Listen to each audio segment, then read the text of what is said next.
Hello guys, मैं Umesh Sahu study 57 से। तो स्टडी 57 पर आप सभी का स्वागत है।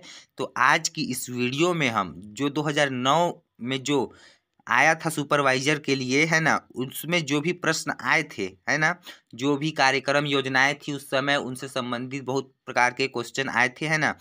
तो उन क्वेश्चनों को आज की इस वीडियो में हम सॉल्व करेंगे, है ना। और गाइस, इस वीडियो को देखने के पश्चात आपको अंदाजा अनुमान लग जाएगा कि किस प्रकार के क्वेश्चन अब की बार भी आने वाले हैं सुपरवाइजर के 200 पोस्ट के लिए, ठीक ना। तो आप इस वीडियो को पूरा अंत तक देखिएगा और वीडियो अच्छा लगे तो लाइक शेयर कर दीजिएगा हमारे चैनल स्टडी 57 को, है ना। तो और क्या करिएगा गाइस, शेयर वेयर भी कर दीजिएगा। तो चलिए अब हम शुरू करते हैं। तो गाइस, पहला प्रश्न है हमारे पास। क्या प्रश्न है? पहला प्रश्न, तो पहला क्वेश्चन है, आंगनबाड़ी केंद्रों द्वारा प्रत्येक हितग्राही बच्चों को पूरक आहार पोषण योजना के तहत प्रतिदिन गुड़ की कितनी मात्रा दी जाती है? क्या पूछ रहा है कि जो हितग्राही बच्चे हैं आंगनबाड़ी में उनको पूरक पोषण आहार के अंतर्गत, ठीक ना, प्रतिदिन गुड़ की कितनी मात्रा दी जानी चाहिए या दी जाती है? तो ऑप्शन ए है आपके पास 10 ग्राम, ऑप्शन बी है 15 ग्राम, ऑप्शन सी है 20 ग्राम, ऑप्शन डी है 25 ग्राम। तो कितना जो है प्रतिदिन बच्चों को गुड़ देना चाहिए? तो इसका जो राइट आंसर है आपका ऑप्शन कौन सा? ऑप्शन ए, ठीक है, 10 ग्राम, है ना। तो 10 ग्राम जो है प्रतिदिन गुड़ देना चाहिए। नेक्स्ट क्वेश्चन है, खट्टे फलों में कौन सी एसिड पाई जाती है? क्या प्रश्न है कि खट्टे फलों में कौन सी एसिड पाई जाती है? तो आपके पास ऑप्शन ए है फोलिक एसिड, ऑप्शन बी है कॉर्बिक एसिड, ऑप्शन सी है टार्टरिक एसिड, ऑप्शन डी है इनमें से कोई नहीं। तो खट्टे फलों में कौन सी एसिड पाई जाती है?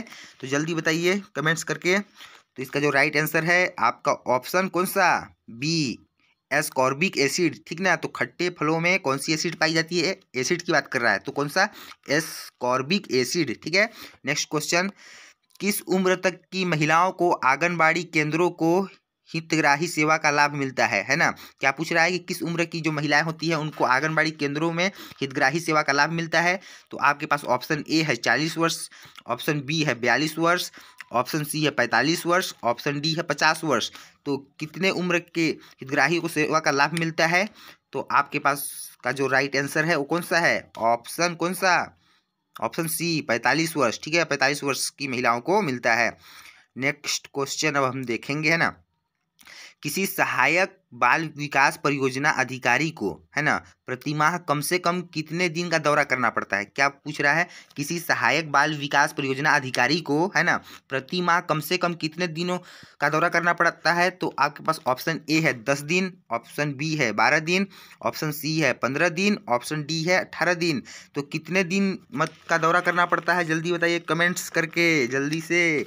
इसका जो राइट आंसर है आपका ऑप्शन डी, 18 दिन, ठीक है। 18 दिन का दौरा करना पड़ता है जो परियोजना अधिकारी होता है उनको, ठीक है। नेक्स्ट क्वेश्चन देखते हैं, प्रसव के उपरांत प्रथम 3 दिनों तक माँ के स्तनों से अमृत तुल्य जो गाढ़ा दूध प्रवाहित होता है उसमें प्रचुर मात्रा में रहता है। क्या रहता है? क्या पूछ रहा है कि प्रसव के उपरांत प्रथम 3 दिनों तक माँ के स्तनों से जो अमृत तुल्य गाढ़ा दूध प्रवाहित होता है उसमें प्रचुर मात्रा में क्या रहता है? तो आपके पास ऑप्शन ए है विटामिन ए व सी, विटामिन, दूसरा ऑप्शन है विटामिन सी और बी, तीसरा ऑप्शन है विटामिन ए और बी, चौथा ऑप्शन है विटामिन सी और डी, ठीक है। तो 4 ऑप्शन है, तो इसका राइट आंसर है ऑप्शन ए, विटामिन ए और सी, ठीक है ना। अब देखेंगे नेक्स्ट क्वेश्चन, शहरी इलाकों में कितनी जनसंख्या पर एक मिनी आंगनबाड़ी केंद्र खोले जाने का प्रावधान है? क्या पूछ रहा है कि शहरी इलाकों में, ठीक है ना, ग्रामीण क्षेत्रों में नहीं, शहरी इलाकों में कितनी जनसंख्या पर एक मिनी आंगनबाड़ी केंद्र खोले जाने का प्रावधान है? तो आपके पास ऑप्शन ए है 150 से 300, है ना, ऑप्शन बी है 150 से 400, ऑप्शन सी है 150 से 500, ऑप्शन डी है 200 से 500। तो कितनी जनसंख्या रहेगी तो मिनी आंगनबाड़ी केंद्र खोला जाएगा शहरी इलाकों में? तो इसका जो राइट आंसर है आपका ऑप्शन बी, ठीक है, 150 से 400, है ना, मतलब 150 से लेकर 400 की जनसंख्या रहेगी तो खोली जा सकती है। नेक्स्ट क्वेश्चन है, साधारणतः कुल जनसंख्या में समेकित बाल विकास सेवा परियोजना के 1 वर्ष के कितने हितग्राही बच्चों की आदर्श संख्या होनी चाहिए? क्या पूछ रहा है कि साधारणतः कुल जनसंख्या में समेकित बाल विकास सेवा परियोजना के 0 से 1 वर्ष के कितने हितग्राही बच्चों की आदर्श संख्या होनी चाहिए? तो आपके पास ऑप्शन ए है 3%, ऑप्शन बी है 4, ऑप्शन सी है 5, ऑप्शन डी है 6। तो इसका पहले ही बता दिया गया है, ऑप्शन ए 3%, ठीक है, 3% जो है वो होना चाहिए। नेक्स्ट क्वेश्चन है, आंगनबाड़ी द्वारा दिए जाने वाले दैनिक पूरक पोषण आहार 6 माह से 6 वर्ष की उम्र वाले सामान्यतः हितग्राही बच्चों को प्रोटीन की कितनी मात्रा प्राप्त होती है? क्या पूछ रहा है कि आंगनबाड़ी द्वारा दिए जाने वाले दैनिक पूरक पोषण आहार 6 माह से 6 वर्ष की उम्र वाले सामान्यतः हितग्राही बच्चों को प्रोटीन की कितनी मात्रा प्राप्त होती है? तो आपके पास ऑप्शन ए है 12 से 14 ग्राम, ऑप्शन बी है 8 से 10 ग्राम, ऑप्शन सी 6 से 8 ग्राम, ऑप्शन डी 8 से 12 ग्राम। तो इसका जो राइट आंसर है आपका ऑप्शन बी 8 से 10 ग्राम, ठीक ना। तो 6 माह से 6 वर्ष के बच्चों को जो है ना प्रोटीन कितनी मात्रा प्राप्त होती है? तो 8 से 10 ग्राम, ठीक है। नेक्स्ट क्वेश्चन, किसी मैट्रिक आंगनबाड़ी कार्यकर्ता को कार्यभार ग्रहण करते ही 1,000 रुपए का मासिक मानदेय देना कब से प्रारंभ किया गया?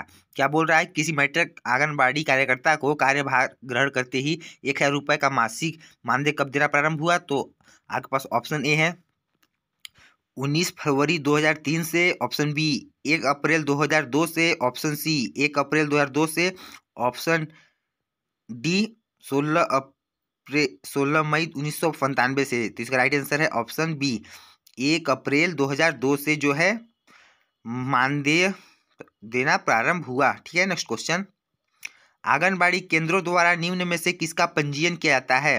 क्या पूछ रहा है कि आंगनबाड़ी केंद्रों द्वारा निम्न में से किसका पंजीयन किया जाता है? तो आपके पास ऑप्शन ए है विवाह का, ऑप्शन बी है विवाद का, ऑप्शन सी है मृत्यु का, ऑप्शन डी है तलाक का। तो आंगनबाड़ी केंद्रों द्वारा निम्न में से किसका पंजीयन किया जाता है? तो इसका जो राइट आंसर है आपका ऑप्शन सी है ना, मृत्यु का। मृत्यु का पंजीयन किया जाता है आंगनबाड़ी केंद्रों में। नेक्स्ट क्वेश्चन है, अब 15 अगस्त, 26 जनवरी, गांधी जयंती आदि जैसी राष्ट्रीय छुट्टियों के दिन भी सांस्कृतिक कार्यक्रमों को आयोजित करने और पूरक पोषण आहार वितरित करने हेतु आंगनबाड़ी केंद्रों को कितने समय के लिए खोला जाना चाहिए? तो आपके पास ऑप्शन ए है 1 से 2 घंटे, ऑप्शन बी है 2 से 3 घंटे, ऑप्शन सी है 4 से 5 घंटे, ऑप्शन डी है 3 से 6 घंटे। इसका राइट आंसर आपका ऑप्शन ए है, ठीक है। क्या है? 1 से 2 घंटे, ठीक है। नेक्स्ट क्वेश्चन है, 3 से 6 वर्ष की उम्र वाले गंभीर कुपोषित बच्चों से प्रत्येक को आंगनबाड़ी केंद्रों द्वारा प्रतिदिन चावल की कितनी मात्रा दी जाती है? क्या बोल रहा है कि 3 से 6 वर्ष की उम्र वाले जो गंभीर कुपोषित बच्चे हैं उनको प्रत्येक आंगनबाड़ी केंद्रों में है ना प्रतिदिन चावल की कितनी मात्रा प्रदान की जाती है? तो आपके पास ऑप्शन ए है 70 ग्राम, ऑप्शन बी 140 ग्राम, ऑप्शन सी है 150 ग्राम, ऑप्शन डी है 160 ग्राम। तो कितनी मात्रा दी जाती है? तो इसका जो राइट आंसर है आपका ऑप्शन बी 140 ग्राम, ठीक है। आंगनबाड़ी केंद्रों में कुपोषित बच्चों को दी जाती है चावल की मात्रा, ठीक है। नेक्स्ट क्वेश्चन देखते हैं हम, बाल श्रमिक प्रतिषेध एवं नियमन अधिनियम लागू किया गया। क्या बोल रहा है कि बाल श्रमिक प्रतिषेध एवं नियमन अधिनियम लागू कब किया गया? तो आपके पास ऑप्शन ए है 23 जनवरी 1986 को, ऑप्शन बी है 23 मार्च 1986 को, ऑप्शन सी है 23 सितंबर 1986 को, ऑप्शन डी है 23 दिसंबर 1986 को। तो बाल श्रमिक निषेध प्रतिनियम अधिनियम लागू कब किया गया? तो इसका राइट आंसर है ऑप्शन डी 23 दिसंबर 1986 को जो है बाल श्रमिक अधिनियम लागू किया गया, ठीक है ना। नेक्स्ट क्वेश्चन देखते हैं हम, है ना, विटामिन ई की कमी से हो जाती है। क्या पूछ रहा है? विटामिन ई की कमी से हो जाती है, क्या हो जाता है? क्या हो जाता है भाई विटामिन ई की कमी से? तो आपके पास ऑप्शन ए है रक्तहीनता, ऑप्शन बी है बेरी, ऑप्शन सी है वंध्यता, ऑप्शन डी है इनमें से कोई नहीं। तो क्या हो जाता है विटामिन ई की कमी से? तो इसका जो राइट आंसर है आपका ऑप्शन सी वंध्यता, ठीक है। क्या होता है? वंध्यता जो है वो विटामिन ई की कमी से हो जाता है। नेक्स्ट क्वेश्चन देखते हैं हम, है ना, मधुमेह निम्न के ठीक ढंग से काम ना करने के कारण होता है। क्या बोल रहा है कि मधुमेह जो है वो निम्न के किस अंग के कारण, मतलब अगर काम नहीं करेगा वो तो मधुमेह की बीमारी हो जाएगी? तो आपके पास ऑप्शन ए है फेफड़ा, ऑप्शन बी है अग्नाशय, ऑप्शन सी है प्लीहा, ऑप्शन डी है यकृत। तो किसके ठीक ढंग से काम करने के नहीं कारण ये मधुमेह हो जाता है? तो इसका जो राइट आंसर है आपका ऑप्शन बी अग्नाशय, ठीक है। अग्नाशय अगर ठीक ढंग से काम नहीं करेगा तो मधुमेह की बीमारी हो जाएगी, ये बोल रहा है, ठीक है। नेक्स्ट क्वेश्चन देखते हैं, दूध कमजोर स्त्रोत होता है। क्या क्वेश्चन है? दूध कमजोर स्त्रोत होता है किसका? ऑप्शन ए आयरन का, ऑप्शन बी कैल्शियम का, ऑप्शन सी प्रोटीन का, ऑप्शन डी विटामिनों का। तो किसका जो है दूध कमजोर स्त्रोत होता है? तो आपके पास ऑप्शन क्या है? इसका मतलब राइट ऑप्शन क्या है? तो जल्दी बताइए कमेंट्स करके, जल्दी बताइए जी। तो इसका जो राइट आंसर है आपका ऑप्शन ए आयरन का, ठीक है ना। नेक्स्ट क्वेश्चन देखते हैं, निम्न में से कौन सी बीमारी विषाणु से नहीं होती? क्या पूछ रहा है कि निम्न में से कौन सी बीमारी विषाणु से नहीं होती? तो बहुत ही इजी प्रश्न है ना। ऑप्शन ए है चेचक, ऑप्शन बी है हीमोफीलिया, ऑप्शन सी है खसरा, ऑप्शन डी है गुलसुआ। तो कौन सी बीमारी जो है विषाणु से नहीं होती? तो जल्दी बताइए कमेंट्स करके। तो जो इसका राइट आंसर है मेरे नज़रों के सामने दिख रहा है ऑप्शन बी हीमोफीलिया। ठीक है, हीमोफीलिया जो है वो विषाणु से नहीं होती है। ठीक है ना। नेक्स्ट क्वेश्चन देखते हैं हम, क्या है नेक्स्ट क्वेश्चन। शिशुओं को निम्न बीमारी से बचाव हेतु बीसीजी की टीका दी जाती है। क्या बोल रहा है कि शिशु जो होते हैं ना उनको निम्न बीमारी से बचाव के लिए है ना बीसीजी का टीका दिया जाता है। किसके बचाव के लिए टीका दिया जाता है? तो आपके पास ऑप्शन ए है टाइफाइड, ऑप्शन बी है टिटनेस, ऑप्शन सी है तपेदिक, ऑप्शन डी है कोई नहीं। तो ये गलत बात है ना, कोई नहीं वाला। तो इसका जो राइट आंसर है आपका ऑप्शन सी तपेदिक। तपेदिक से बचने के लिए बीसीजी का टीका दिया जाता है। किसको? शिशुओं को, ताकि वो बीमारी न हो। नेक्स्ट क्वेश्चन, निम्नलिखित में से कौन कार्बोहाइड्रेट का एक दमदार स्रोत है? क्या बोल रहा है कि निम्नलिखित में से कौन कार्बोहाइड्रेट का एक दमदार स्रोत है? तो आपके पास ऑप्शन ए है मछली, ऑप्शन बी है खीरा, ऑप्शन सी है घी, ऑप्शन डी है आलू। तो क्या खाने से कार्बोहाइड्रेट प्राप्त होता है जी? जल्दी से बताइए। नेक्स्ट क्वेश्चन देखेंगे फिर। इसका राइट आंसर है आपका ऑप्शन डी आलू, है ना। आलू खाओ कार्बोहाइड्रेट पाओ। ठीक है ना गाइज। अब नेक्स्ट क्वेश्चन देखेंगे। उत्तकों में जल जमाव निम्न की कमी से होता है ना। उत्तकों में जल जमाव किसकी कमी से होता है पूछ रहा है। तो आपके पास ऑप्शन ए है vitamin 1, vitamin B, vitamin E, vitamin K. ठीक है, तो बताइए उत्तकों में जल जमाव निम्न की कमी से होता है, किसकी कमी से होता है उत्तकों में? ठीक है, जल जमाव। तो आपका ऑप्शन ए विटामिन B1 की कमी से होता है। ठीक है ना गाइज, B1 की कमी से उत्तकों में जल जमाव होता है। नेक्स्ट क्वेश्चन, आहार में लौह की कमी से हो जाता है। क्या पूछ रहा है कि आहार में लौह की कमी से हो जाता है? क्या हो जाता है भाई लौह की कमी से? तो आपके पास ऑप्शन ए है स्नाविक तनाव, ऑप्शन बी है रक्तक्षीणता, ऑप्शन सी है रतौंधी, ऑप्शन डी है कोई नहीं। तो आहार में लौह की कमी से क्या हो जाता है बताइए जल्दी से। क्या होता है? लौह की कमी से हो जाता है, आहार में लौह की कमी से क्या हो जाता है? तो इसका राइट आंसर है आपका ऑप्शन बी रक्तक्षीणता। ठीक है, आहार में अगर लौह की कमी हो जाएगी तो रक्तक्षीणता भी हो जाएगी। नेक्स्ट क्वेश्चन, गर्भवती महिलाओं में सामान्यतः कमी हो जाया करती है। क्या हो जाया करती है? गर्भवती महिलाओं में सामान्यतः कमी हो जाया करती है। क्या चीज़ की कमी हो जाया करती है? तो आपके पास ऑप्शन ए है सोडियम और मैग्नीशियम की, ऑप्शन बी है आयरन और मैग्नीशियम की, ऑप्शन सी है आयरन और कैल्शियम की, ऑप्शन डी है कोई नहीं। तो गर्भवती महिलाओं में सामान्यतः कमी हो जाती है किसकी? इसका राइट आंसर है आपका ऑप्शन सी आयरन और कैल्शियम की। ठीक है, गर्भवती महिलाओं में सामान्यतः आयरन और कैल्शियम की कमी हो जाती है। नेक्स्ट क्वेश्चन, समेकित बाल विकास परियोजना की शुरुआत की गई थी। ठीक है, क्या बोल रहा है कि समेकित बाल विकास परियोजना की शुरुआत कब की गई थी? तो इसका ऑप्शन ए है गणतंत्र दिवस की 25वीं वर्षगांठ पर, ऑप्शन बी है स्वतंत्रता दिवस की 28वीं वर्षगांठ पर, ऑप्शन सी है गांधी जयंती की 106वीं जयंती पर, ऑप्शन डी है कोई नहीं। तो इसका जो राइट आंसर है आपका ऑप्शन सी गांधी जी की 106वीं जयंती पर। नेक्स्ट क्वेश्चन है, 9 से 12 महीने की उम्र में शिशुओं को किस विटामिन की प्रथम खुराक दी जानी चाहिए? क्या बोल रहा है कि 9 से 12 महीने की उम्र में शिशुओं को किस विटामिन की खुराक दी जानी चाहिए? तो ऑप्शन ए है विटामिन ए, ऑप्शन बी है विटामिन बी, ऑप्शन सी है विटामिन सी, ऑप्शन डी है विटामिन डी। तो इसका जो राइट आंसर है आपका ऑप्शन ए विटामिन ए। ठीक है ना, 9 से 12 महीने की शिशुओं को विटामिन ए की खुराक दी जानी चाहिए। नेक्स्ट क्वेश्चन है, आंवला में कौन सी विटामिन प्रचुर मात्रा में पाई जाती है ना। क्या पूछ रहा है कि आंवला जो होता है खट्टा वाला, उसमें किस विटामिन की प्रचुर मात्रा पाई जाती है? तो आपके पास ऑप्शन ए है विटामिन डी, ऑप्शन बी है विटामिन सी, ऑप्शन सी है विटामिन ए, ऑप्शन डी है विटामिन ई। तो आंवला में कौन सी विटामिन पाई जाती है? तो इसका राइट आंसर है आपका ऑप्शन बी। ठीक है, विटामिन सी। विटामिन सी जो है वो खट्टे चीज़ों में पाया जाता है, मतलब कि आंवला में। ठीक है, नेक्स्ट क्वेश्चन देखेंगे हम। समेकित बाल विकास परियोजना के तहत गर्भवती महिलाओं को प्रदत्त सेवाओं की संख्या है। क्या पूछ रहा है कि समेकित बाल विकास परियोजना के तहत गर्भवती महिलाओं को प्रदत्त सेवाओं की संख्या है तो कितनी है? आपके पास ऑप्शन ए है 5, ऑप्शन बी है 6, ऑप्शन सी है 7, ऑप्शन डी है 8। तो कितनी सेवाएं जो है प्रदत्त हैं? तो इसका राइट आंसर है आपका ऑप्शन ए 5। ठीक है ना, गर्भवती महिलाओं को 5 प्रदत्त सेवाओं की संख्या है। नेक्स्ट क्वेश्चन देखेंगे हम, टीकाकरण से बच्चों को कितनी घातक बीमारियों से सुरक्षा प्राप्त होता है? क्या पूछ रहा है कि टीकाकरण से बच्चों को कितनी घातक बीमारियों से सुरक्षा प्राप्त होता है अगर टीकाकरण करवा लेंगे तो? तो इसका ऑप्शन ए है 4, ऑप्शन बी है 5, ऑप्शन सी है 6, ऑप्शन डी है 7। तो कितने घातक बीमारियों से रक्षा होता है भाई टीका लगवाने से? तो इसका जो राइट आंसर है आपका ऑप्शन सी 6 बीमारियों से सुरक्षा होता है टीका लगवाने से, इसलिए सबको टीका लगवाओ। अभी कोरोना का भी टीका लगवा लो। नेक्स्ट क्वेश्चन है, आंगनबाड़ी केंद्रों द्वारा प्रत्येक महीने में कितने दिन पूरक आहार प्रदान किए जाते हैं?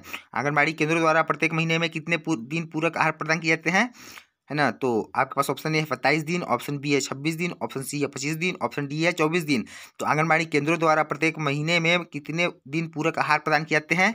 तो जल्दी से इसका राइट आंसर बताइए। तो इसका राइट आंसर है आपका ऑप्शन सी, ठीक है ना, 25 दिन। 25 दिन जो है आंगनबाड़ी केंद्रों द्वारा प्रत्येक महीने में पूरक आहार दिया जाता है, ठीक है। नेक्स्ट क्वेश्चन है, कैल्शियम में कौन सा अंग मजबूत होता है? कैल्शियम से कौन सा अंग मजबूत होता है? तो आपके पास ऑप्शन ए है दांत, ऑप्शन बी है आंख, ऑप्शन सी है कान, ऑप्शन डी है कोई नहीं। तो भाई कौन सा अंग जो है कैल्शियम से मजबूत होता है? तो इसका जो राइट आंसर है जल्दी से बताते हैं, ऑप्शन ए, ठीक है ना। ऑप्शन ए जो है कैल्शियम से कौन सा अंग मजबूत होता है? तो दांत, दांत मजबूत होता है। नेक्स्ट क्वेश्चन है, प्लेग फैलाया जाता है, क्या बोल रहा है? प्लेग फैलाया जाता है, ऑप्शन ए मच्छरों द्वारा, ऑप्शन बी कूड़े कचरों के कीड़ों द्वारा, ऑप्शन सी चूहों द्वारा, ऑप्शन डी सुअर द्वारा। तो प्लेग फैलाया जाता है किसके द्वारा? तो जल्दी इसका राइट आंसर बताइए, है ना, कि मच्छरों के द्वारा फैलाया जाता है, कि कीड़ों के द्वारा, कि चूहों के द्वारा, कि सुअर के द्वारा। तो इसका जो राइट आंसर है आपका ऑप्शन सी, चूहों के द्वारा, ठीक है ना। प्लेग जो है, प्लेग वो चूहों के द्वारा फैलाया जाता है, ठीक है ना गाइस। अब हम देखें नेक्स्ट क्वेश्चन, महिलाओं को पुरुषों के समान ही संपत्ति पर अधिकार प्रदान करने वाला कानून कब अस्तित्व में आया? क्या पूछ रहा है कि महिलाओं को पुरुषों के समान ही संपत्ति पर अधिकार प्रदान करने वाला कानून कब अस्तित्व में आया? तो आपके पास ऑप्शन ए है 1965 में, ऑप्शन बी है 1956 में, ऑप्शन सी है 1962 में, ऑप्शन डी है 1969 में। तो कब आया था ये? तो इसका राइट आंसर है आपका ऑप्शन ए 1965 में, ठीक है। 1965 में महिलाओं को पुरुषों के समान ही अधिकार प्रदान किया गया। नेक्स्ट क्वेश्चन, वर्ष 2011 की जनगणना के अनुसार, यहाँ गलती से 2021 लिखा गया है ना। तो वर्ष 2011 की जनगणना के अनुसार छत्तीसगढ़ की कुल जनसंख्या में से 6 वर्ष से कम आयु के बच्चों की संख्या थी, कितनी संख्या थी बच्चों की 6 वर्ष से कम आयु की? तो आपके पास ऑप्शन ए है 29.70 लाख, ऑप्शन बी है 32.70 लाख, ऑप्शन सी है 34.70 लाख, ऑप्शन डी है 36.70 लाख। तो कितनी जनसंख्या थी? इसका राइट आंसर है आपका ऑप्शन सी 34.70 लाख, ठीक ना, इसकी जनसंख्या थी, ठीक है। अब हम देखेंगे नेक्स्ट क्वेश्चन क्या है, निम्नलिखित में से किसकी गोलियां आंगनबाड़ी केंद्रों द्वारा बच्चों को प्रदान की जाती है? ठीक है ना, क्या क्वेश्चन है, निम्नलिखित में से किसकी गोलियां आंगनबाड़ी केंद्रों द्वारा बच्चों को प्रदान की जाती है? तो आपके पास ऑप्शन ए कैल्शियम की, ऑप्शन बी है जिंक सल्फेट की, ऑप्शन सी है एस्कॉर्बिक एसिड की, ऑप्शन डी है फोलिक एसिड की। तो किसकी गोलियां? तो इसका जो राइट आंसर है फोलिक एसिड की, ठीक है ना। फोलिक एसिड की गोलियां आंगनबाड़ी केंद्रों द्वारा बच्चों को प्रदान की जाती है। नेक्स्ट क्वेश्चन देखेंगे हम, क्या है नेक्स्ट क्वेश्चन, छत्तीसगढ़ में कुल कितने विकास खंडों में समेकित बाल विकास परियोजना कार्यरत है? क्या पूछ रहा है कि छत्तीसगढ़ में कुल कितने विकास खंडों में समेकित बाल विकास परियोजना कार्यरत है? तो आपके पास ऑप्शन ए है 146, ऑप्शन बी है 152, ऑप्शन सी है 168, ऑप्शन डी है 183, ठीक है। तो कितने विकास खंडों में समेकित बाल विकास परियोजना कार्यरत है? तो इसका जो राइट आंसर है आपका ऑप्शन कौन सा? 146, ऑप्शन ए, ठीक है। 146 विकास खंडों में समेकित बाल विकास परियोजना कार्यरत है। नेक्स्ट क्वेश्चन देखेंगे हम, विटामिन बी की कमी से कौन सी बीमारी हो जाती है? वाह क्या इजी प्रश्न, विटामिन बी की कमी से कौन सी बीमारी हो जाती है? तो इसको बताने की जरूरत नहीं है, लेकिन बता ही देते हैं, कौन सा? ऑप्शन ए रतौंधी, option B beriberi, option C scurvy, option D कोई नहीं। तो कौन सी बीमारी हो जाती है विटामिन बी की कमी से? तो इसका जो राइट आंसर है आपका ऑप्शन बी बेरी बेरी, ठीक है ना। बेरी बेरी जो है विटामिन बी की कमी से होने वाला क्या है, लाभ। नेक्स्ट क्वेश्चन है, निम्न में से कौन सा कानून 1929 में लागू किया गया था? क्या बोल रहा है कि निम्न में से कौन सा कानून 1929 में लागू किया गया था? तो ऑप्शन ए है पति उन्मूलन अधिनियम, ऑप्शन बी है कारखाना अधिनियम, ऑप्शन सी है बाल अधिकार संरक्षण आयोग अधिनियम, ऑप्शन डी है बाल विवाह अवरोध अधिनियम। तो कौन सा जो है कानून 1929 में लागू किया गया था? तो आपके पास का जो राइट आंसर है आपका ऑप्शन डी बाल विवाह अवरोध अधिनियम, बाल विवाह अवरोध अधिनियम 1929 में लागू किया गया था। नेक्स्ट क्वेश्चन देखेंगे, यदि किसी ग्रामों की जनसंख्या 1000 हो तो वहाँ 3 से 6 वर्ष की उम्र की वाले जो हितग्राही बच्चे हैं उनकी आदर्श संख्या होनी चाहिए। क्या होनी चाहिए आदर्श संख्या? तो आपके पास ऑप्शन ए है 80, ऑप्शन बी है 70, ऑप्शन सी है 50, ऑप्शन डी है 60। तो किसी ग्राम की जनसंख्या 1000 हो तो वहाँ 3 से 6 वर्ष के बच्चों की उम्र की जो हितग्राही बच्चों की आदर्श संख्या है वो 80 होना चाहिए। ठीक है ना। नेक्स्ट क्वेश्चन देखते हैं, क्या है, आंगनबाड़ी भवन के किराए का भुगतान किया जाता है। क्या बोल रहा है कि आंगनबाड़ी भवन के किराए का भुगतान किया जाता है, किसके द्वारा किया जाता है, ये पूछ रहा है। तो आपके पास ऑप्शन ए है प्रखंड विकास पदाधिकारी द्वारा, ऑप्शन बी है जिला समाहर्ता द्वारा, ऑप्शन सी है परियोजना अधिकारी द्वारा, ऑप्शन डी है राज्य वित्त सचिव द्वारा। तो आंगनबाड़ी भवन के किराए का भुगतान किसके द्वारा किया जाता है, तो इसका जो राइट आंसर है आपका ऑप्शन सी। ठीक है ना, परियोजना अधिकारी द्वारा, है ना। कौन देता है आंगनबाड़ी भवन के किराए का भुगतान, तो परियोजना अधिकारी द्वारा दिया जाता है। नेक्स्ट क्वेश्चन देखेंगे हम, क्या है, दहेज प्रतिषेध अधिनियम लागू किया गया था। क्या बोल रहा है, दहेज प्रतिषेध अधिनियम लागू किया गया था, कब किया गया था। तो आपके पास ऑप्शन ए है 23 जनवरी 1961, ऑप्शन बी है 20 मई 1961, ऑप्शन सी है 20 जुलाई 1961, ऑप्शन डी है 23 दिसंबर 1961। तो दहेज प्रतिषेध अधिनियम लागू कब किया गया था, तो इसका जो राइट आंसर है कौन सा है बताइए, आपका ऑप्शन बी 20 मई 1961। ठीक है, 20 मई 1961 को दहेज प्रतिषेध अधिनियम लागू किया गया था। ठीक है ना। अब नेक्स्ट क्वेश्चन देखते हैं, विश्व स्वास्थ्य संगठन WHO, ठीक है, का मुख्यालय किस शहर में है। तो इससे इजी प्रश्न तो कोई हो ही नहीं सकता, फिर भी बता ही देते हैं। विश्व स्वास्थ्य संगठन WHO का मुख्यालय जो है वो जेनेवा में है। कहाँ है, जेनेवा में। ठीक है। तो गाइज आज के इस वीडियो में हमने देख लिया है ना कि 2009 में जो सुपरवाइजर का परीक्षा हुआ था उसमें कौन कौन से प्रश्न आए थे। तो गाइज इसमें विभिन्न प्रकार की योजनाएं कार्यक्रम में सब संबंधित प्रश्न आए थे। तो ये वीडियो अच्छा लगा होगा तो लाइक शेयर कर दीजिएगा और चैनल को सब्सक्राइब करके बेल आइकन कॉल कर लीजिएगा ताकि मेरे वीडियोस का नोटिफिकेशन आपको मिलता रहे।